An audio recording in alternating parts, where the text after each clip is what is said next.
I'm a mother who lives with schizophrenia, and this is something that I'm asked about very, very frequently. And so for this video, we decided to ask you, our audience, for questions you have about my experience being a parent, being a mother who lives with schizophrenia. And so Rob's going to ask me some of the questions that you guys had, and I'm going to do my best to answer them.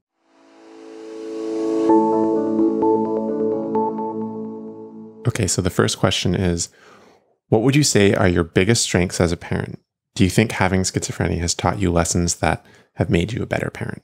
I like that question. I think a lot of times people focus on perhaps the deficits I have as a parent who lives with schizophrenia. And so it's nice to see it framed as, well, what positives, what strengths has it brought? I think that, my experience of living with schizophrenia, schizoaffective disorder, has really equipped me with a stronger and deeper sense of empathy and a deeper sense of compassion. And I think that these attributes have really lended themselves beautifully to parenting.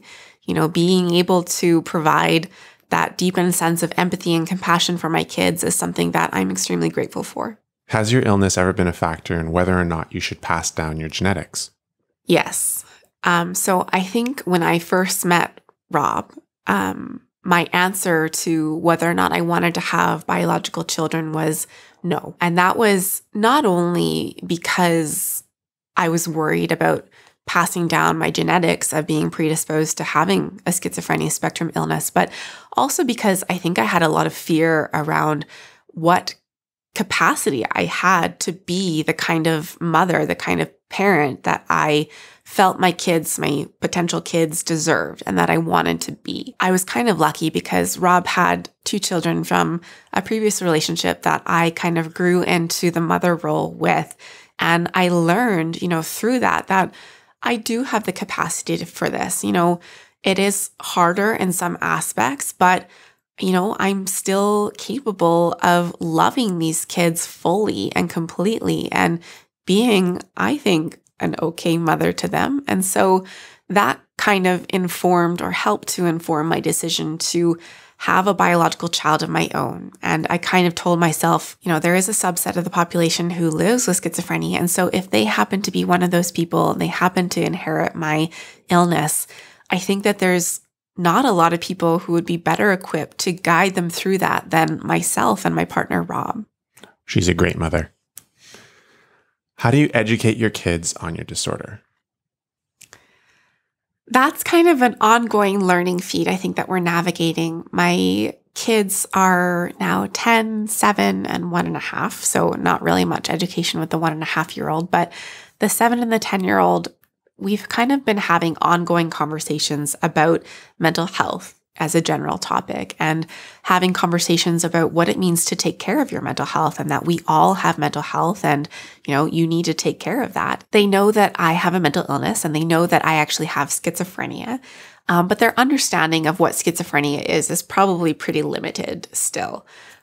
We probably will get more into the specifics about what it means, but for now, they just know that mom has a mental illness and it's called schizophrenia, and she needs to do things like take medication for this. Sometimes she needs some rest, or sometimes she needs to do extra things to take care of her mental health because she has this additional challenge of schizophrenia. But we're really trying to make sure that we're having, as much communication and open dialogue about mental health in general as possible. How do you handle the stress associated with having kids? Any coping techniques? I think having kids is a stressful life experience for anyone, regardless of if you have an illness or not. But I think that, having schizoaffective disorder means that stress that I experience impacts me a little bit differently in terms of stress being one of the biggest instigators of my symptom flare-ups and whatnot.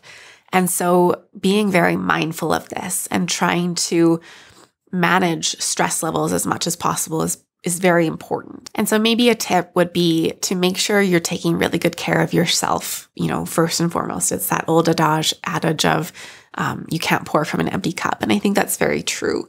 where you need to be making sure you're taking care of yourself so that you can manage the stresses that, having kids throws at you and be able to tend to them and, take care of them as best as possible. What does it look like for yourself and your kids when you're in an episode? Do you tend to separate more from them until you're more under control? Is there anything you try to hide from them? I think that I am very worried about showing my struggles to my kids. And so I think that when I am struggling greatly with my symptoms and more in a crisis period, I kind of do everything I can to make sure that they're not, subjected to that. And so kind of twofold. So they have another set of parents. And so if I'm really struggling, they can always go stay with that other set of parents. Also, I think I kind of have this built-in, I don't know how to describe it, but I just have a greater sense of awareness for how I am as it pertains to the kids.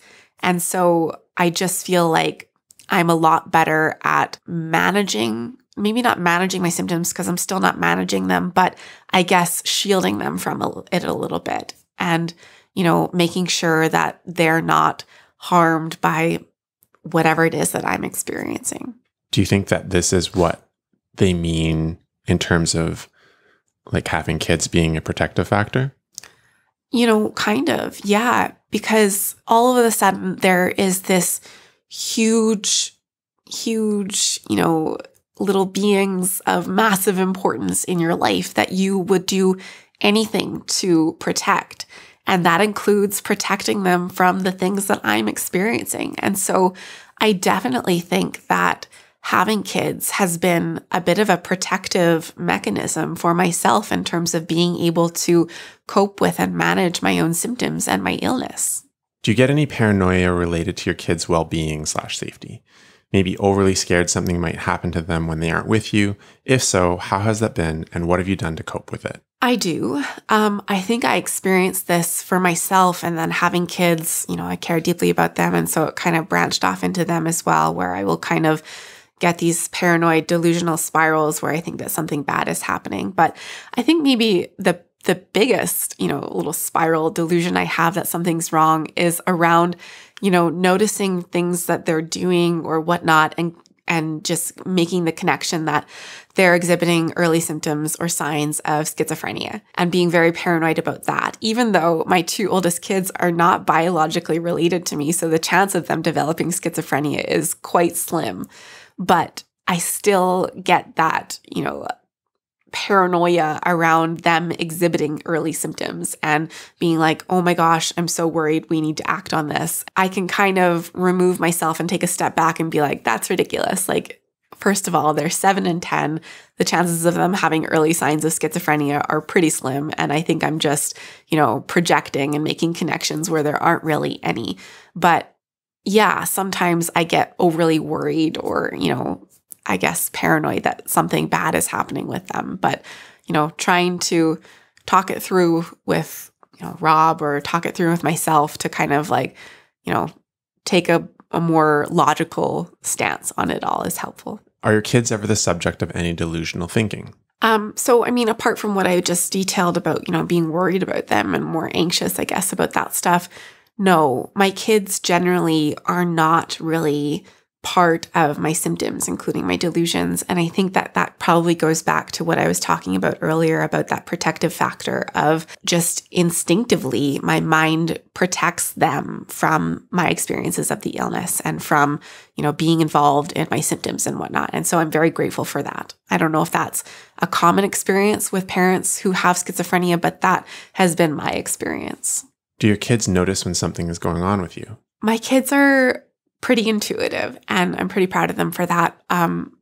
They definitely notice, not just me, when things are off with any of their parents. They'll be a little bit extra, loving, and they'll go in for more hugs and ask if they can do anything to help out. And it's very, very sweet. And, when I am struggling with my mental health, they definitely do this too. They kind of intuit that I need a bit of more space. And I try to be open about that too, in terms of being like, I'm having a hard time right now and I just need some space or I need time to rest or whatnot, and trying to communicate that with them too. But they're very good at picking up on it and just kind of pouring on the love a little bit, which I'm very, very grateful for. Have your kids ever been afraid of you when you're in a psychotic state? Oh, that's a heavy question. I don't think so. Because, like I said earlier, I kind of am pretty good at shielding them from it. A little while ago, things kind of escalated when I was experiencing more symptoms, and Rob was actually in a position where he was a little bit unsure about, my state of mind, and was probably a little bit afraid of what was happening. And he wanted to take the kids out of the house to be with their other parents, which was fine and is something that we do when things are getting bad or, difficult to manage on our own. But, I went to hug the kids goodbye and they came to hug me goodbye. And he, due to this fear that was happening and that he was experiencing, he didn't want them to hug me. And so he told them, no, don't, we're just going to go right outside. And, I saw that they were confused because they weren't afraid. They didn't, have that same level of fear wrapped up in the experience that, adults may have had, or that, my partner had. And so, that's a little reassuring in one sense, because I know that I would never do anything to harm them, even in my most difficult states. And to know that they kind of knew that too felt good, felt reassuring. It was a very difficult situation, but, knowing that they knew that I loved them and prioritized them and will always keep them safe was important and was really good. Sorry about that. How do you deal with being alone with the children while having hallucinations? Do you ever fear the hallucinations will endanger your child? If I'm ever experiencing symptoms that, get in the way of me being able to function, I typically don't put myself in a position where I am solely responsible for the kids. It actually doesn't happen very much for me. My symptoms are generally fairly well managed with the current treatment plan that I'm on. The only thing that I can really think of is maybe driving, where this could be an issue, but I don't get that very much. And if I ever am struggling with symptoms to the point where I don't think that I'm safe driving, then I don't drive. I pull over, call for a ride or whatnot. And so, no, I don't think that this would ever really pose a problem in terms of my kids' safety. And I guess, again, throwing it back to the kids being ultimately a protective factor in my illness. And so, no, I don't really think that that's much of a problem for me anyway. Are you afraid that a future episode might impact your access to your child? I think that this is particularly a fear and source of a lot of paranoia when I'm struggling, that if I let on that I'm struggling, if I make it known, that my kids will be taken away from me. When I'm in a place of wellness, I can kind of understand that I don't think this is actually something that I need to be too concerned about. I know that my partner and my co-parents, value my contributions as a parent to our kids.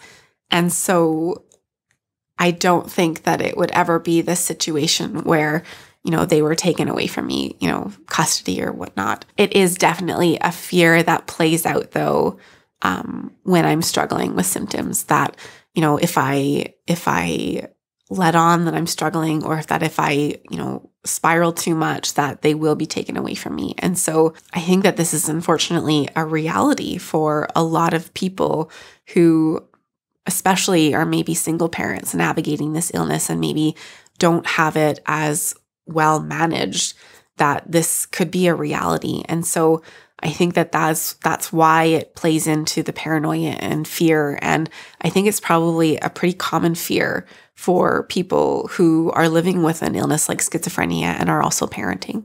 Could you speak to perhaps the benefit of that situation, not from a fear perspective, but more from the perspective of perhaps there would be some situations where it would be beneficial not to have your kids taken away, but for you to be able to, for example, go spend time in hospital in terms of recovery or that kind of thing?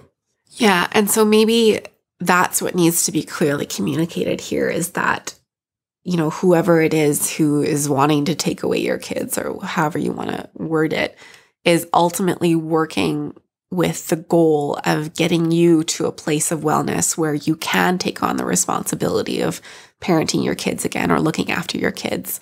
And so, yeah, like I'm grateful for that, especially with our co-parents who are there to kind of take the kids when I'm struggling, which, doesn't happen that much, but it happens. And so, having that, I guess, source of support, as opposed to viewing it as my kids are being taken away from me, is helpful.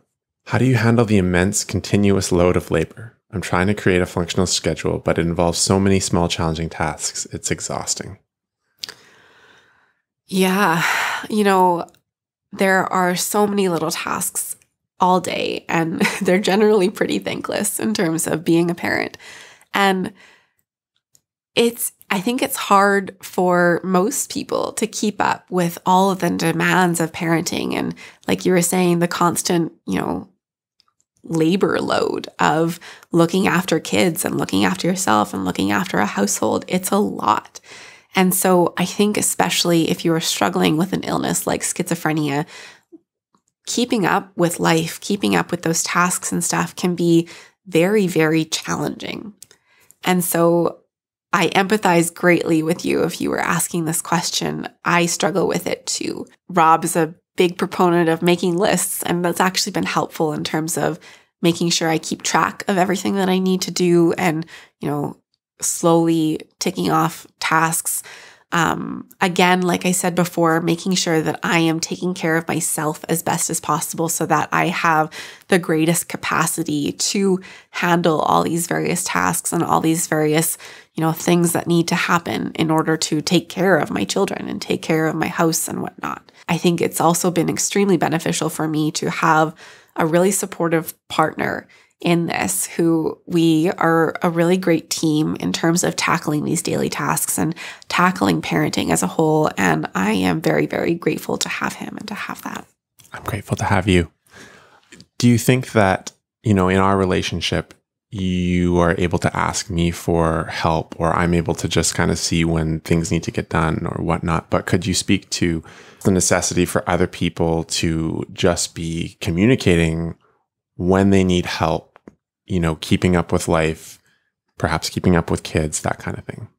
Absolutely. I think that, it's a really big feat taking care of children. And so I think that there needs to be a lot of communication involved around your capacity in any given moment, whether that's with your partner or any other sources of supports that you may have in, tackling parenting.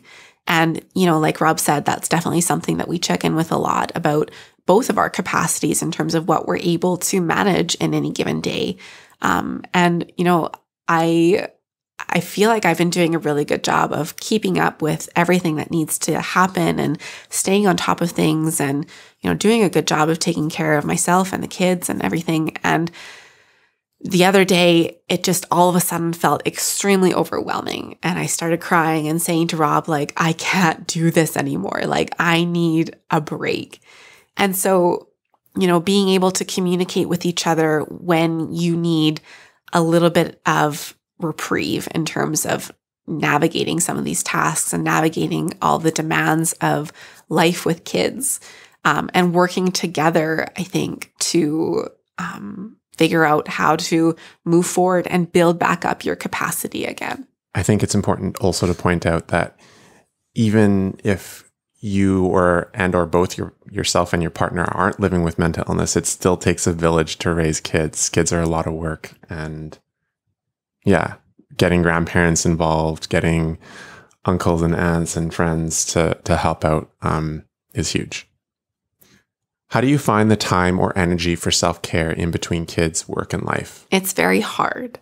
But what I've kind of come to learn through navigating this, like, when I first became a parent figure to my two oldest kids, I very much just kind of fully threw myself into looking after them and their needs and whatnot. And neglected my own. And that didn't go well for very long. Obviously, I just crashed and burned out, and it wasn't sustainable.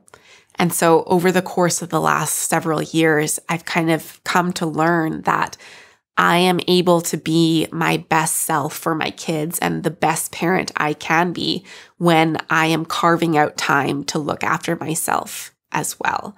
Prioritizing that self-care allows you to build up your capacity, like I was saying, to be the most effective and best parent that you can be.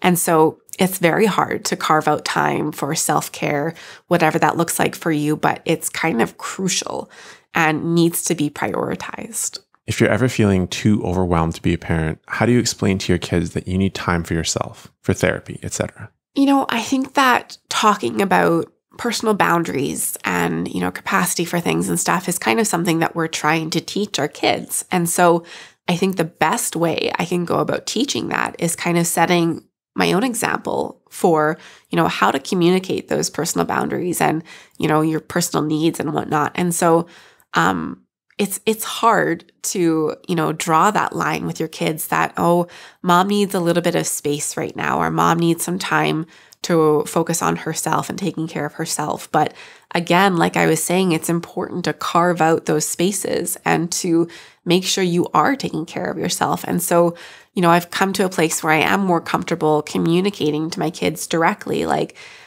mom needs to take a little break, lie down for a bit, go for a run, whatever it is, and then communicating. And then I will come back to whatever it is that you need, to do together, whether that's, doing a craft together or doing, whatever it is, carving out the time for yourself and communicating that, like, mom needs 20 minutes to herself, and then we can come back and do this activity together, or whatever it may be. And being very clear and openly communicative about, what it is you need and what it is you will do to meet their needs as well is really helpful, I think. Has being more in tune with your schizophrenia symptoms made it easier to be a mom as a result of being more aware of your own mental health needs, particularly during hectic scheduled days for your kids? Yeah, building more self-awareness around what it means to live with the illness that I live with, I think has impacted my ability to be a better mother, a better parent. I think that honestly, like, working on this channel over the last, however long it's been, 4 years almost, has really allowed me to be a better parent, just in the sense of having a better understanding of my illness and a better understanding of what it means and what it takes to manage it has allowed me to step into the parental role more fully and to give myself more fully to that, because I'm being more honest with myself about my own needs and what I need to do to manage my illness. What do your older kids understand, and what do their parents understand? Do you find it more difficult to be responsible or tell them to do something? Like, do they use what they know about your mental health against you in any way? No, they've never done that yet.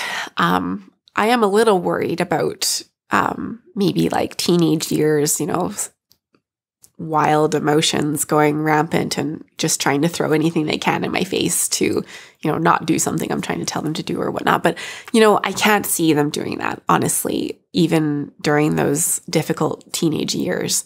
I think that they're very, open and accepting that I just live with a brain difference. I have a mental illness, and that doesn't really affect their view of me at all. And I'm very grateful for that. And I think likewise about my co-parents, I think that they're also have a very loving and accepting view of what it means for me to be living with schizoaffective disorder, and ultimately a very supportive one.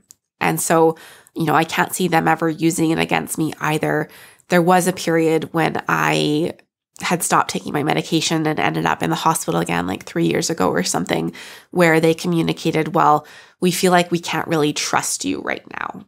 And so, there's been challenges like that to navigate in the co-parenting and parenting relationship. But ultimately, it has always, come back together to be one of just kind of support and acceptance and lovingness. And I'm very, very grateful for that.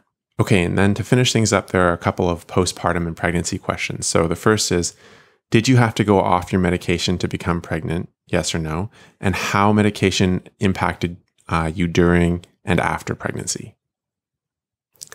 So when I first found out that I was pregnant, my initial inclination and what I tried to do was to go off medication as much as possible or work towards going off medication. But that very quickly became evident that that just wasn't going to work for me. I needed to be on medication to be stable enough to, carry the pregnancy. And so I worked very closely with my psychiatrist to figure out what medications we felt were the safest to be on and what dosages felt, the safest in terms of keeping me stable, but also not exposing my baby to as little, or exposing my baby to as little medication as possible, and trying to figure out that delicate balance was very important to do in collaboration with my psychiatrist.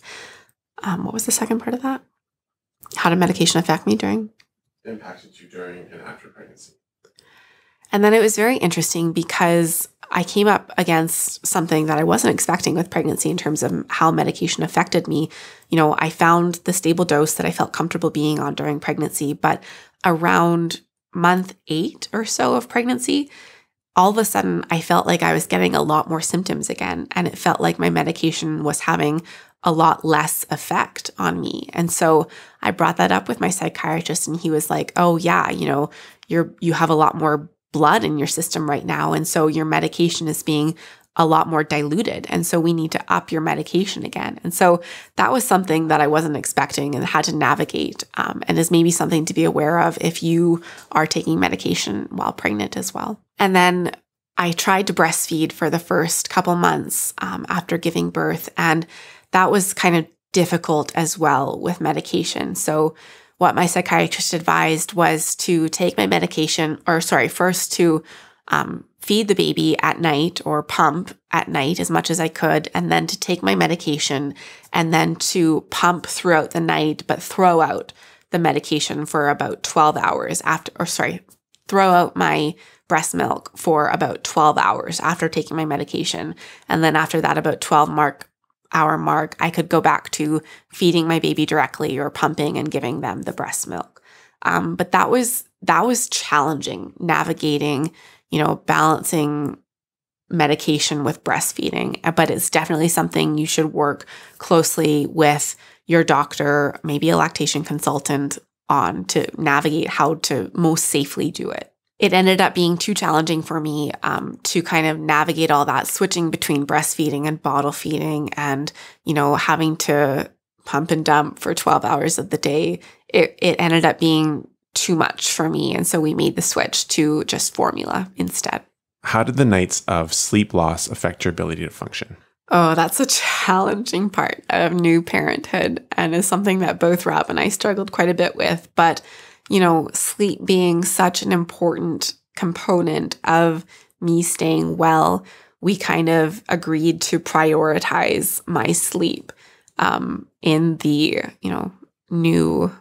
new baby period. And so Rob took the majority of the night shifts, night feedings and whatnot. And we kind of developed a schedule around that. And then a little bit later on, he would take 2 nights and then I would take 1 night. And then when it was starting to feel more manageable, we switched back and forth every night. But it was a balancing act and a bit of a dancing routine in terms of figuring out how to, still make sure I was getting enough sleep to stay well, and making sure he was getting enough sleep to stay, functional. Was very, very difficult, and it's definitely challenging, but I'm very, very grateful that I had Rob to be there as a source of support through that difficult period. So we'll probably actually do a full video on the pregnancy and postpartum experience. And so keep an eye on the community section. We will be calling for questions on that specifically as well. So I hope this video was helpful in terms of giving you a glimpse of what parenting with schizophrenia has been like for me. I know that it's going to be a very different experience for everyone. Parenting is such a huge and kind of intense experience, and I think that it's going to be a little bit different for everyone. And so that is true as well for people who are living with an illness like schizophrenia, that the experience of it is going to be a little bit different for everyone. But I hope that hearing my experience with it was valuable in some way. If you want to see more content from us, make sure to subscribe. And also, if you want to help us in creating this kind of content, make sure to check out the link to our Patreon page in the description below. Once you become a patron, you also gain access to our online peer support community where we offer various types of peer support, including weekly peer support groups. So if that's something that interests you, or if you just want to support our channel, make sure to check out the link to our Patreon page. Thank you again for watching this video. And as always, wishing you and your loved ones good health. We'll see you in the next video. Bye.